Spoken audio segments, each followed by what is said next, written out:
João capítulo 12. Encontramos na família de Betânia um resumo muito significativo do verdadeiro remanescente de Israel, apresentando-se sob 3 aspectos diferentes.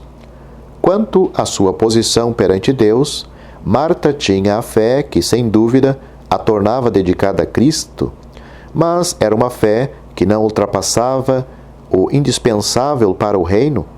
Aqueles que, nos últimos dias, forem poupados para a terra, terão uma fé semelhante. A fé deles reconhecerá, enfim, o Cristo, o Filho de Deus.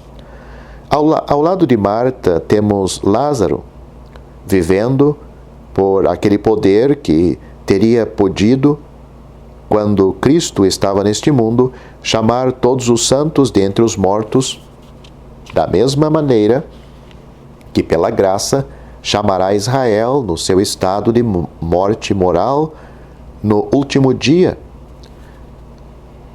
Falo somente do fato necessário para produzir este efeito, porque, de fato, o estado de pecado em que o homem se encontra, seja ele judeu ou gentil, exige a expiação. Não teria havido santo a chamar se entre os mortos, se a graça de Deus não tivesse atuado em virtude e em vista dessa expiação. Falo simplesmente do poder que se encontra na pessoa de Cristo e que dominava todo o poder da morte, que nada podia contra o Filho de Deus, mas o estado do homem que necessitava da morte de Jesus não seria demonstrada senão pela rejeição de Jesus. Rejeição esta que mostrava bem quão inútil seria qualquer outro meio para levar a Deus o homem, tal como ele era. Numa palavra, encontramos nesta casa, assentado ali à mesa, o remanescente que não morrerá. Isto é visto em Lázaro, poupado por meio de uma fé bem real, mas que terá por objeto um Salvador vivo, que livrará Israel e aqueles que forem trazidos como de entre os mortos para gozarem do reino. Marta servia Jesus associando-se a estes. Lázaro está à mesa com ele. Mas havia nesta família a representação de uma terceira classe. Maria, que tinha bebido da fonte da verdade e que, tendo recebido essa água viva no seu coração, tinha compreendido que se tratava de outra coisa, de algo diferente da esperança e da bênção de Israel, a saber, o próprio Senhor Jesus. Ela faz o que corresponde à posição de um Salvador rejeitado, o que convém àquele que é a ressurreição antes de ser para nós a vida. O seu coração junta-se ao sacrifício de Jesus, que dá a sua vida em resgate de muitos. Unge-o para a sua sepultura. Para ela, trata-se do próprio Senhor Jesus, de Jesus rejeitado, e a fé toma o seu lugar naquilo que era a semente da igreja, ainda escondida sob a posição de Israel e deste mundo, mas que, na ressurreição, sairá com toda a sua beleza da vida de Jesus, da vida eterna. É uma fé que se consome em testemunhos de afeição pela pessoa do Salvador e que se exprime a respeito do seu próprio corpo, no qual Jesus ia sofrer, para nossa salvação, o castigo do pecado. O egoísmo da incredulidade que se manifesta no desprezo dado a Jesus e na indiferença a seu respeito, nos versículos 5 e 6, proporciona ao Senhor a ocasião de atribuir o seu justo valor ao ato da sua querida discípula. O fato de serem os pés do Senhor, o que ela ungiu, é assinalado aqui como acentuado que tudo o que era de Cristo tinha para ela um valor inestimável, que a impedia de ter em conta qualquer outra coisa. E isto é a verdadeira e perfeita apreciação de Cristo. A fé que conhece este amor que ultrapassa toda a inteligência humana, é um perfume que enche toda a casa. E Deus tem isso em conta na sua graça.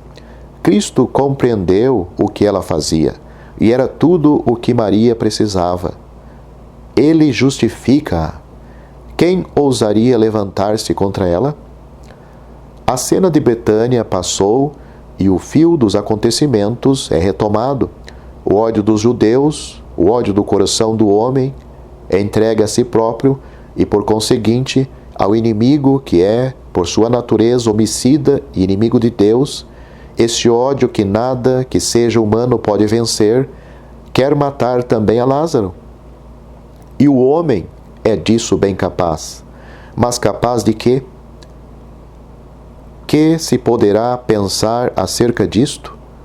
Tudo se submete ao ódio, a esse gênero de ódio contra Deus que aqui tão claramente se manifesta. Com efeito, sem esse ódio, um semelhante ato seria inconcebível. Agora era preciso crer em Jesus ou rejeitá-lo. O seu poder era de tal modo evidente que teria de ter feito uma opção. Um homem publicamente chamado dentre os mortos depois de 4 dias de sepultura e vivendo no meio do povo, já não deixava margem para indecisões. Jesus sabia, e de modo divino, que este momento crítico para Israel tinha chegado. O Senhor apresenta-se como o Rei de Israel, para reclamar os seus direitos e oferecer ao povo e a Jerusalém a salvação e a glória prometida. Neste Evangelho, a ressurreição de Lázaro tinha como resultado o ajuntamento da multidão em torno de Jesus, o testemunho de que Jesus era o Filho de Deus. O povo bem reconhecia a verdade das suas pretensões. Se Jesus fosse rejeitado, devia sê-lo de deliberado propósito. Os próprios fariseus reconheciam que se tratava de uma rejeição deliberada, mas a sua hora tinha chegado. E embora eles nada pudessem contra Jesus, porque o mundo ia após Jesus, Jesus morreu, porque ele se entregou a si mesmo.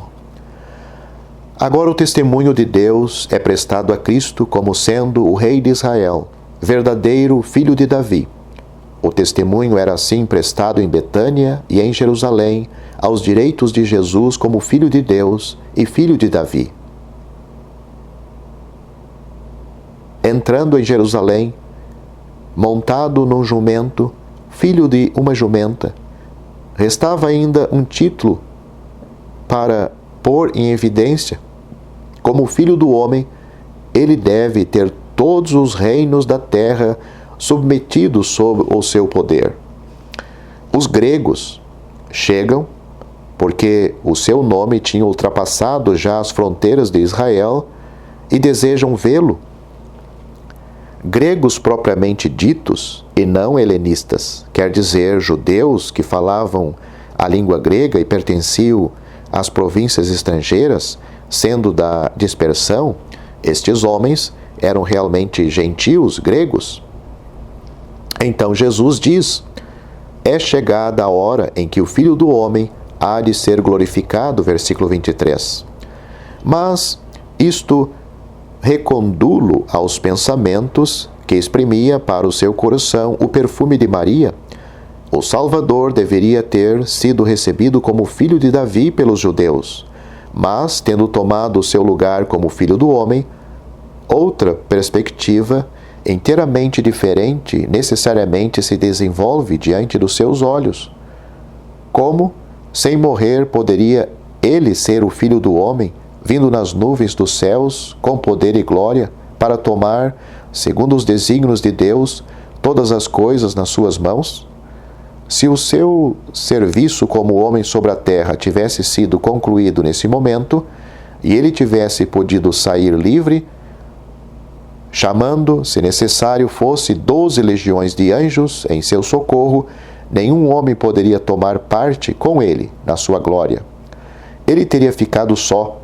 Se o grão de trigo caindo na terra não morrer, fica ele só, mas se morrer, produz muito fruto. Cristo, para tomar a sua glória celeste e não estar ali só, deve morrer, a fim de lá chegar e de para lá poder levar com ele as almas que Deus lhe deu. Com efeito, era chegada a hora. Ela não podia tardar mais. Tudo se conjugava para o fim da prova deste mundo, do homem, de Israel, e, acima de tudo, cumpriam-se os desígnios de Deus. Tudo o que então se passava não era senão um testemunho prestado à sua glória. Jesus entra triunfalmente em Jerusalém, é proclamado rei pela multidão. Que faziam os romanos? Calavam-se diante de Deus. Os gregos vêm para verem a Jesus. Tudo está preparado e pronto para a glória do Filho do Homem. Mas o coração de Jesus bem sabia que para a realização integral dessa glória, para cumprir a obra de Deus, a fim de Deus ter consigo um ser humano na glória e de encher o celeiro de Deus de acordo com os seus planos de graça, Jesus devia morrer. Para as almas maculadas não havia outro caminho para virem a Deus. O que o afeto de Maria previa, Jesus o sabia, segundo a verdade e os seus pensamentos divinos. Ele sabia-o e, não obstante, a tudo se submetia. E o Pai, neste momento solene, corresponde plenamente, dando testemunho ao efeito dessa perfeita submissão de Jesus, que se consagrava à glória de seu Pai. A soberana majestade do Pai, que Jesus glorificava em pleno na sua obediência, exige que este efeito fosse produzido. Mas Jesus oferece-se para o cumprimento daquilo que constituía o único meio de o produzir. E quem poderia fazê-lo, senão aquele que em perfeita obediência agia pelo amor e pelo poder de Deus? Só ele podia cumpri-lo. Continuando, vemos que o Senhor introduz um grande princípio que se liga à verdade contida no seu sacrifício. Não havia ligação entre a vida natural do homem e de Deus? Se em Jesus, homem, havia uma vida em perfeita harmonia com Deus, Jesus teve de a deixar por causa deste estado de homem. Procedendo de Deus, Jesus não podia estar em relação com o homem não o queria. Jesus preferiu morrer e deixar de cumprir o seu serviço, glorificando a Deus. Antes quis morrer do que não obedecer até o fim. Se alguém amava a sua vida neste mundo, perdê-la-ia, porque esta vida não estava em relação com Deus. Pelo contrário, se alguém, pela graça do Senhor, odiava a sua vida neste mundo, separando-se de alma e coração deste princípio de alienação de Deus, ele consagrava a sua vida, preservá-la-ia numa posição nova e eterna. Versículo 25. Servindo a Jesus era, portanto, segui-lo, e aquele que o servia estaria com ele lá, para onde ele ia. O resultado desta associação de alma e coração com Jesus manifesta-se seguindo-o, separando-nos deste mundo, como ele mesmo fazia, e as bênçãos do Messias veriam a ser a nossa parte na glória celeste e eterna de Cristo. Se alguém o servia, o Pai teria isto em conta e honraria aquele que o fizesse. Tudo isso é dito tendo em vista a morte de Jesus. O pensamento dessa morte vem sobre o seu espírito e a sua alma está angustiada. No fundado temor desta hora, que é em si o juízo de Deus e o fim do homem tal como Deus o criou neste mundo, o Salvador pede ao Pai que o livre desta hora. Mas, com efeito, ele tinha vindo, não no fundo para ser o Messias, embora o fosse de fato, não para tomar o reino, embora a ele tivesse direito, para esta mesma hora, para morrer glorificando a seu Pai. É, afinal, o que o Senhor pede na sua prece. Pai, glorifica o teu nome. É o seu único pedido. É a perfeição absoluta. Ele sente o que é a morte. Não teria havido sacrifício se ele o não tivesse sentido. Mas, enquanto a realizava e o sentia em toda a sua plenitude, o seu único desejo era de glorificar a seu Pai. E se o cumprimento desta glória lhe custava tudo, a obra era proporcionalmente perfeita. Ele era perfeito nesse desejo e foi perfeito até a morte. Necessariamente o Pai devia corresponder a uma tal dedicação e, ao que me parece, na sua resposta ele anuncia a ressurreição.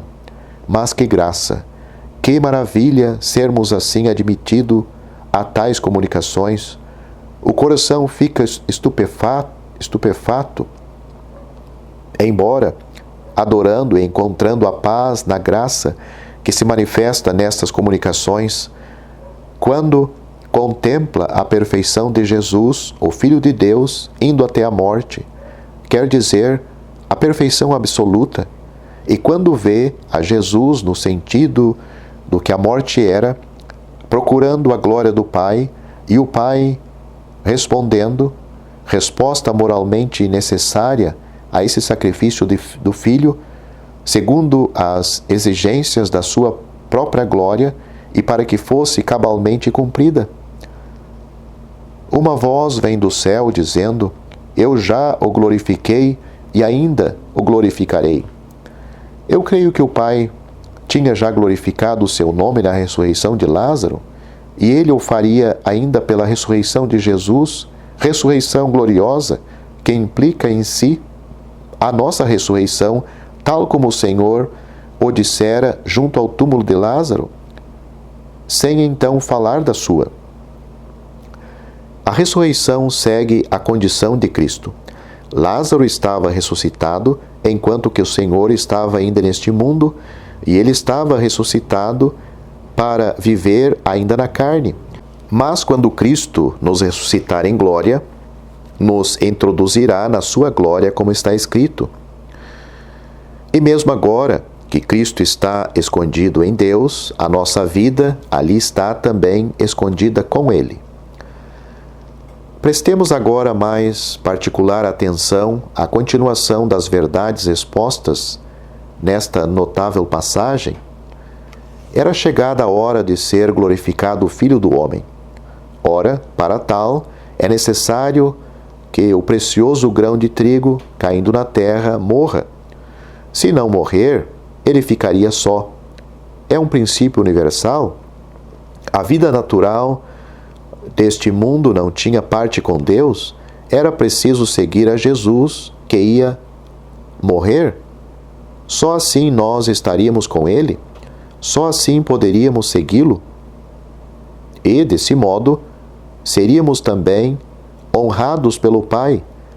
Cristo enfrenta a morte e sente todo o seu peso e alcance, mas de uma só coisa ele se ocupa, da glória de seu Pai. E o Pai corresponde-lhe. Não pode faltar a sua própria glória, era o pensamento de Jesus, mas o seu desejo será cumprido, e a recompensa, a sua perfeição, não faltará. O povo ouve a voz do Pai, a voz do eterno Deus, tal como ela é descrita nos Salmos. Cristo, que em tudo isto se sentia posto inteiramente de lado e não cuidava senão da glória de seu Pai e dos seus, declara que aquela voz viera por causa deles, para que compreendessem, para sua salvação, quem era aquele que eles rejeitavam. Abre-se então, perante Jesus, que se tinha apagado, digamos assim, e submetido a tudo para honra e glória do nome do Pai, não a futura glória, mas todo o valor, todo o alcance, toda a glória da obra que ele ia realizar. Os princípios de que falamos são aqui traduzidos até o ponto máximo do seu desenvolvimento. O mundo estava julgado. Na morte de Jesus, Satanás era o príncipe deste mundo e agora é expulso na realidade, embora na aparência, ou seja, Cristo. Pela sua morte, Jesus aniquilava moral e judicialmente aquele que até ali da morte tivera o império. Os direitos do inimigo, conforme Hebreus capítulo 2, versículo 14, sobre fosse quem fosse e sobre fosse o que fosse, foram total e inteiramente aniquilados quando o Filho de Deus, o Filho do homem, levou como homem, na obediência até a morte, o juízo de Deus. Tudo que Satanás tinha de direitos pela desobediência do homem e o julgamento de Deus sobre essa desobediência era anulado, em virtude da obediência de Cristo, submetendo-se a esse julgamento. O direito que Satanás tinha sobre o homem em virtude do que Deus era, direito que ao mesmo tempo tinha sua origem no juízo de Deus, voltava a Cristo, por efeito da morte e do julgamento que ele sofreu. A morte do homem, morte cujo império era de Satanás, a malícia e o poder do inimigo, vãos contra Cristo, sobre quem Satanás não tinha qualquer poder, e o juízo de Deus reuniam-se na morte do Salvador. Simultaneamente, levantado na cruz, entre Deus e o mundo, e levando sobre si o que era devido ao pecado, Cristo tornava-se o ponto de atração para todo o homem vivente, a fim de este se poder aproximar de Deus por Jesus Cristo, o objeto que devia atraí-lo. Alguns há que, mal intencionados ou pouco instruídos, pretende que o Senhor falhou ao afirmar: "E eu, quando for levantado da terra, atrairei todos a mim", versículo 32. Isto porque, dizem eles, já lá vão quase 2000 anos e o Senhor ainda não atraiu todos a si?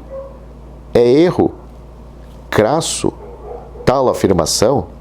Note que o Senhor não disse: "Todos converterei a mim", mas sim: "Todos atrairei".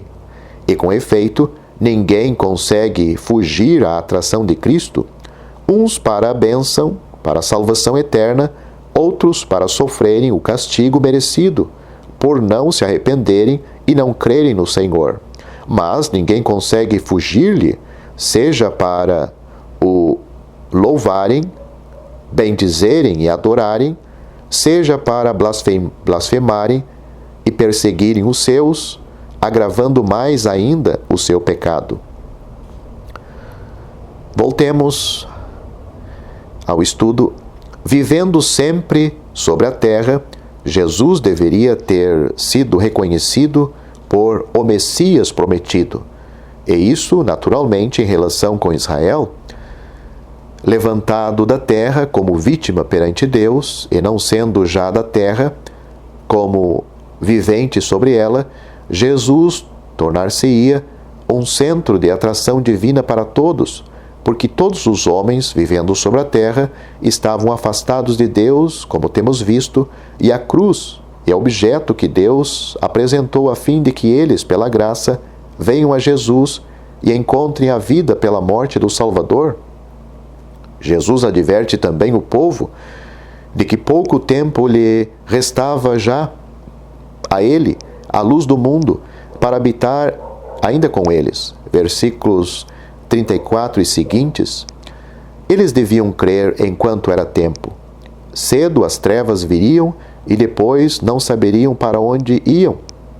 Vemos assim que, quaisquer que fossem os pensamentos que atravessassem o seu coração, o amor de Jesus jamais se resfriaria.